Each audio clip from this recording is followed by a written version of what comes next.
My name's Justin Baugh. I'm the chairman of the MAC board of Mariposa, Amador, Calaveras, Tuolumne, and Alpine counties. I belong to the Ione Band of Miwuk Indians. They're in Amador County, and I just wanted to shout out to everyone that come see the beautiful new museum here in Angels Camp, California, and that I hope that everyone could come see it. Hello, George Gurion. I'm from Ione Band, Miwuk Indians. I sit on Tribal Council since 2018. I'm a MAC board member for 5 years now. This museum that we put on and brought together was a long time coming. It's for the future generations of the people that are from these areas, medicine to these baskets. This stuff was gifted to this doctor for his services, and other collections came to them, and then we were able to be protected and able to be viewed for future generations. We have powwows here, because of the Relocation Act, but Big Time is our ceremony. We hold Chasse right in our Big Time, end of September, and that's to honor the Acorn Fall. Grind the rocks there for all our ladies that used to grind all the acorn for food. We got Nupa upstairs telling the non-natives that are here tonight, like, if you never tried it, but this is the way it was made, and this is what we lived off of for generations. The Big Times is a gathering, a ceremony. We have spring, all 4 seasons, and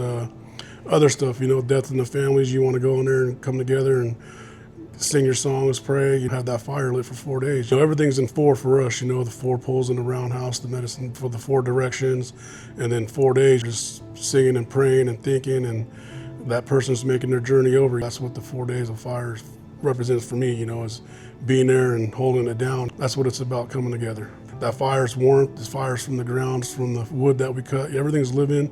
We give thanks for as we take that wood and chop it. I don't like cutting wood because you touch it 16 times before it goes in that fire. My name is Jason Deschler.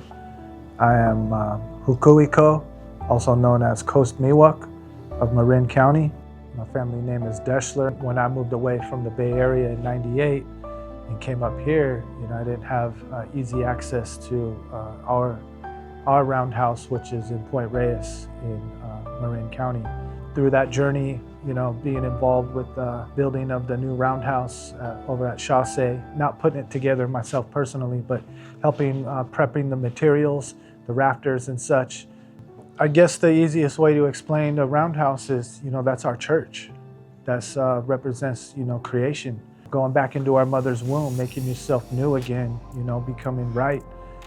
Everything that is in the roundhouse has a teaching of how we're supposed to be, how we're supposed to live our lives, representing, different things of, the earth, and just how we're supposed to be connected with all of that family and such. It's a very spiritual place. Going to the roundhouse and meeting all these different people, I didn't know I had family married into Tuolumne. I didn't know I have, one of my grandpa's cousins married into Southern Sierra Miwuk. But going to the roundhouse, and being involved with ceremony, we meet our families. Tuolumne Band of Miwuk hold an open ceremony every 4th weekend of September, the Acorn Fest. Ione Band of Miwuk and Jackson host the Chasse Big Time. Come learn, sit, be humble. Come sit, learn, stay there the whole weekend. Stay up at night, see those dances happen in the middle of the night. Don't just come for an hour, Come talk to people, come learn, and get to know our culture. Good evening. I am Jack Putter Jr., the chairman of Redding Rancheria of Northern Wintu people, but I have a connection down here to Miwuk country, as my mother is Miwuk, and she actually comes from a 6-mile rancheria from my family. On this side is Guido's, the Jeffs, the Wilsons, the Sheltons, and all the way back. I have ties to a lot of the tribal people down in Miwuk territory, all the way down into the Plains area. I have been on Tribal Council for 14 terms, 26 years, and chair for 15 years. Back in the day, we had big times, and those were important because you didn't know what your neighboring tribe or your neighboring band or what was going through. When we had our big times, that was when we had an abundance of a resource and stuff. You don't know if your brother's over there 50 miles down the river starving, and when they came and shared their dances, you fed them and took care of them and let them leave with food. That was how our people were, and that's what we got to get back to. We've got to quit allowing these modern things like gaming or land into trust, all these things that we have to do as a people to rebuild our nations. We've got to quit letting those keep us from being who we're supposed to be. This event, I was invited because a lot of the baskets that are shown here today are actual woven by my family. I'm related to Limpy Davis. They actually come from the Jeffs also. Being the cultural resource director for my tribe, we're in the process of wanting to build a museum and stuff, so I wanted to come down and get ideas also. And that's why spend money when you could just visit your neighboring tribe and get ideas, just like, your guys' arbor came from our plans. And now Ione's going to be building another sister arbor from Redding's arbor. And so, you're talking about the Wilton Rancheria? Yeah, for Wilton Rancheria, yeah. So I gave plans, your guys' vice chairwoman. You guys just updated it, put lights in. So it's a beautiful thing when us natives can come together. My name's Emmett Brown, born and raised at Elam in Lake County, dancing since I was 2 years old and was raised up traditionally through the roundhouse. My dad's name is Raymond Brown Jr., also from Elam, Lake County, Pomo. My dad, him, my grandpa, my great-grandpa, they were captains of the roundhouse, still participate till this day. My dad was a traditional regalia maker throughout Indian country, all the way up to the coast and probably back down to Yosemite. About a month ago, I got asked by George to make a flicker, so I got together with them. He brought me the feathers. The flicker that we use, we call it a flicker band. It comes from the northern shafted red flickers. It's basically worn to disguise you, so when you dance, people aren't seeing your face, they're not seeing your human side. When you dance, you're now spirit, you're in a spiritual place. When you put that stuff on, you're somebody else. Probably took me about like 2 weeks to do it. About 4 days to shave all the quills, get them all laid out right, and then took me about, say, like 5 days to string it all up and put it together. It's a good thing to be here, to have my work displayed here. It's just an honor to do that for these people down here, and to see something beautiful like that being done. People don't think historical trauma is real, but it is, because our people have been through so much, and it's passed down through generations and generations of, single family homes, the drug and alcohol use, the abandonment. And, so I'm coming up on 14 years of sobriety because the day I found out I had my daughter, I wanted to break that cycle. If you see someone on drugs, talk to them, help them. Because it's an epidemic, it's within our land. We've got to help our people. There's people that prey on our people because what we get now. And they're bringing these substances in because you get them hooked, you got that check that's coming in every month. And we can't be afraid to step out there and get these people out of our areas. My grandpa always talked about a lot of our people that people label them as crazy or schizophrenic and stuff. They must come from a spiritual line, he said. And that spirit's trying to communicate with them. But they don't have nobody to teach them or tell them what that spirit's doing. And so get a hold of those people, he said, and talk to them.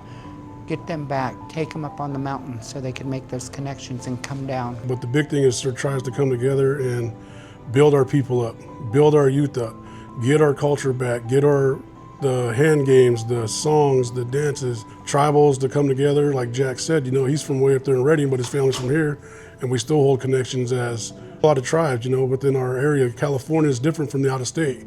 We got bands, 40-acre reservations here, 3 in our county. Let's all work together, come together, and make it beautiful for all our people. Indian country, there's people knocking each other down and doing that stuff, and I'm not for that stuff. I like to pick everybody up. If I see a brother down, I'm gonna pick him up, lift him up, and that goes for the next person. The healing's in the culture, right? So that's the most important thing, is that just remember where we all come from. There are people out there that need healing, and we hold the medicine. And if you're gonna walk around like you got the medicine, then be that medicine person. Touch somebody, because that changing that one person's life can open up so many doors. I've had lots of friends and people that were shunned down, and they end up taking their lives because they feel lost, they have nowhere to go. They know they're Indian, but they're not accepted. That's on us when we shun somebody down in that way. And where would I be if people didn't accept me? But I had to turn myself around.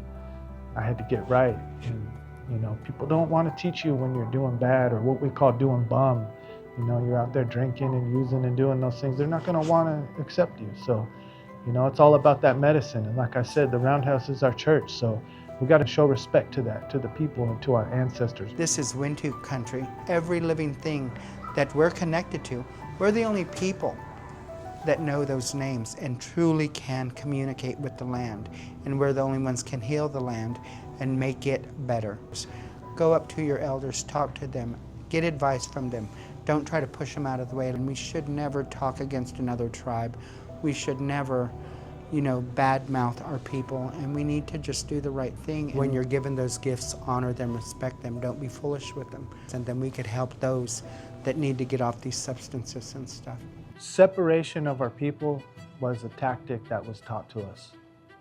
I like to look at us Miwuk people as a nation.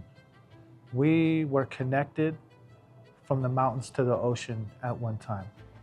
You know, where the salmon went, our people were. Up here in the mountains, northern, central, southern Sierra Miwuk, we find abalone and clamshells. You know, those materials come from the ocean, from my people on the coast. It shows that at one time we were connected. We've been calling each other names for, you know, well over 200 years now. At one time we knew each other by our village names, family names and such. We've taken on that tactic that was used of separation. We say, oh, you're from here, you're from there, you're from here. And when we really study our history, we go, oh, well, you know, great-grandma was actually from over here and grandpa was from over here. And then they rounded us all up and put us on reservations. You know, there's nothing wrong with holding that down. You know, people who were moved there in the beginning, because a lot of people ended up leaving the reservations, and then they, you know, now generations later, people are finding out they're native and they want to come back. We still have to pay that respect to the people who held it down and held on to that culture, held on to that ceremonies and such. But at the same time, we can't blame those generations later because one of their ancestors left for whatever reason. I was always taught to think of the next generation, so for my kids to be able to pick it up and start dancing as young as they did is it's a beautiful thing, because now I know that it's going to continue from generation to generation, and now their kids are going to be able to learn it when they have kids, and they'll be able to teach their kids what I taught them. And talk to your tribal people, your people that you're close to. Go to ceremonies whenever there's a roundhouse that's holding ceremony. Go there and see it for yourself and feel it for yourself. Learning that I have, you know, family married into some of the different, you know, bands of Miwuk up here, Tuolumne, Southern Sierra Miwuk. One of our family members who was recorded in the early 1900s, his name was Tom Smith, or Tumas Kamshitol. Reading some of the interviews that he had left behind for us, he said at one time we knew our families up into the 19th cousin. A lot of people that I meet when I talk about family, they're like 3rd, 4th, 5th cousins. That's still pretty close. I feel very lucky to get to know, you know, my extended family. You'll be lucky if you even know your 3rd cousin today. I see in Indian country something that we really hold on to. You know, that's my cousin over there. You know, that's grandpa's brothers, sisters, you know, son or whatever, you know. We still honor that in our culture. My brother right here, you know, Brian, he's wanting to learn. He wants to know the culture. Learn as much as I can from my brother. I mean, the first time I went, it was so beautiful. Like, it's just, I can't explain. Like you said, it's you know, it's medicine for your soul. It heals you, and it takes you somewhere where you feel like you can be a better person. You know what I mean? And we need that in our lives. And the more that we, you know, can like share that with each other, you know, we all be, you know, come together and be better people. These things were taught to me. I wanted to know what I could do to give back. And that's the other thing. Don't just take. Teach it and share and help other people out as well. Come to the Roundhouse, come and learn. Be more involved, you know, come around, ask questions. That's one of the things, you know, a lot of natives are shy. They don't want to speak up. They don't want to, you know, raise their hand, you know. So one of our things is when we circle up, we always ask the youth, like, can you say a prayer? You know, a lot of them can't because they weren't taught that way, or they don't feel like they can, you know, but we're encouraging and saying like, no, this is who we are. We're grounded to the Mother Earth and our people. So Let's come together. It could be simple, just 2 words. I heard from my elder, sing a song, I don't know a song. A, B, C, D, E, F, it's in English, we adapted. It's just like the politics in the dance community. A lot of it's families that argue, and that's the one thing, like I said, where people say, hey, that's my family's basket, but how are we gonna give it to you, but you don't get along with your brother or sister, so why we have this museum is so that everyone can come together. My name is Sam Baugh. I was chair of Ione Tribal Council, ran big time at Chausse Indian Grinding Rock for about a little over 20 years. Grew up with the Miwuk people, and my wife's Miwuk, and with my boys.